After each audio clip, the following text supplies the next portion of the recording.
مدینے دی دھرتی بڑی سونی دھرتی ہے. نبی پاک صلی اللہ علیہ وسلم نے فرمایا جنہیں مدینے وچ نماز پڑھی نا اللہ 10,000 نمازاں دا ثواب عطا فرمائے. ہائے بیت اللہ دے اندر بھی شان 1,00,000 نماز دا ثواب ہے. مدینے اندر بھی شان ہے. محبوب نبی پاک صلی اللہ علیہ وآلہ وسلم نے اس مدینے لی دعا انج کی تھی. آپ دنیا تو بھی جان لگے تھی مدینے دی فکر رکھیے. میرے محبوب نو آپ فرماندے نے ہاں مدینے والیاں واسطے بھی. نبی پاک فرماندے نے سارے صحابہ نو جمع کیتا ہے خطبہ دیتا ہے. فرمایا میرے صحابہ جی سوئیاں کی آڈر ہے. فرمایا انصاریاں دا خیال کرے انصاریاں دا خیال کرے آجے. انہاں بڑیاں قربانیاں دیتیاں نے.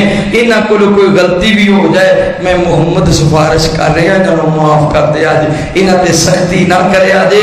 دنیا بڑھتی جائے گی انصار کٹ دے جان کے حتیٰ کہ انصار انج رہ جان کے جویں آٹے اندر نمک دی تعداد ہوندی ہے اس حساب نال انصار رہ جان کے. انصار جس گھاٹی وچ انصار گئے اسی گھاٹی وچ محمد رسول اللہ جان. ایسا شہر ہے مدینہ. مدینے جیسا مکے جیسا کوئی بہترین شہر نہیں. دنیا تے 3 ایسے شہر نے جنہ وال سفر کرنا باعث اجر اور ثواب ہے. پہلا شہر ہے بیت اللہ, دوسرا شہر ہے مدینہ منورہ, تیسرا شہر ہے بیت المقدس. یہ 3 شہر 3 مسجداں. انہاں 3 مسجداں وال جڑا بھی سفر کرے گا اللہ قدم قدم تے اجر عطا فرمائے گا. اس واسطے میرے دوستوں بھائیوں بزرگوں دل دی گہرائی نال دعا کریا کرو اللہ مدینے لے جائے. اللہ مدینے اندر وقت گزارن دی توفیق نصیب فرمائے. رب کو کوئی بھی چیز منگیے رب خالی نہیں موڑدا.